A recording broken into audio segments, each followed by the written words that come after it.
Friends, நம்ம விஜய் மல்லி ஸ்டோரியில் வந்து பார்த்திங்கன்னா பயங்கர ட்விஸ்ட் மேலே ட்விஸ்ட்டு கொடுத்துட்டே இருக்காங்கன்னு சொல்லலாம். ஆனால் வந்து விஜய் நடிப்பு வந்து பார்த்திங்கன்னா எக்ஸலண்ட்டாக இருக்குது.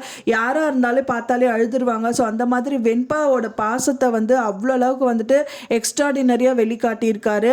ஸோ அந்த வெண்பாக்கு தெரியாது. அண்ட் தென் வந்துட்டு அவங்க அம்மா வந்து மீட்க வரணும் அப்படின்னு சொல்லிட்டு அவர் ஸ்டேஷனுக்கு வரும்போது அவரையே அவர் மறந்து அந்த குழந்தைய கட்டி பிடிச்சி கிஸ் பண்ணி வெண்பான்னு ஹக் பண்ணுறாரு. அந்த குழந்தைக்கே ரொம்ப ஒரு வாட்டிக்கு வந்து அவங்கள ஹக் பண்ணி கிஸ் பண்ணுறதுங்கிறது வேற. அடிக்கடி இப்படி பண்ணும்போது அந்த குழந்தைக்கு ஏன்ப்பா இப்படி பண்ணுறீங்க, என்னாச்சு, ஏன் இப்படி இருக்கீங்க அப்படிங்கிற மாதிரி அந்த குழந்தையும் கேட்குது. அவரும் அழுதுகிட்டே வந்துட்டு ஹக் பண்ணி கிஸ் பண்ணிட்டு இருக்காரு. ஸோ அந்த வெண்பாக்கே வந்துட்டு பார்த்தீங்க அப்படின்னா ரொம்பவே குழப்பமாக இருக்குது. அதை விட மல்லிக்கு வந்து பயங்கர டென்ஷனாக இருக்குது. ஏன்னா வந்துட்டு விஜய் வந்துட்டு நம்மளை நம்புறாரா இல்லையா அப்படிங்கிற மாதிரி அவங்களுக்கு நிறைய உறுத்தல்கள் வந்து மனசில் எழும்பிட்டே இருக்குது. ஸோ அதுக்காக விஜய்கிட்டையும் கேட்குறாங்க, விஜய் என்ன விஜய் இது, நான் பண்ணது நான் தான் வந்து நாகுக்கு நாங்கள் அன்னிக்கிட்ட சொல்லியிருப்பேன்னா நீங்கள் எதிர்பார்க்குறீங்களா அப்படிங்கிற மாதிரியெல்லாம் கேள்வி எழுப்புறாங்க.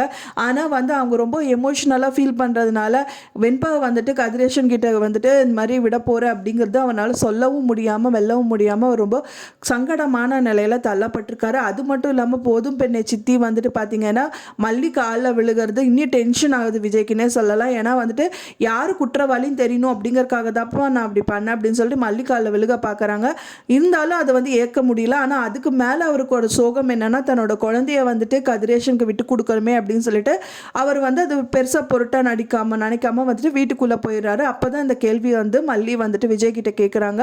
அவர்னால வந்து ப்ராப்பராக வந்து பதிலும் சொல்ல முடியாமல் ரொம்பவே சோகமான நிலையில தான் வந்துட்டு தள்ளப்படுறாரு. விஜயோட விஷயங்கள் வந்துட்டு உங்களுக்கு பிடிச்சிருந்தது, ரொம்ப எமோஷ்னலாக தான் அவர் வந்து பண்ணியிருக்காரு. அது பிடிச்சிருந்தா மறக்காமல் நம்ம சேனலுக்கு லைக் கொடுத்துருங்க.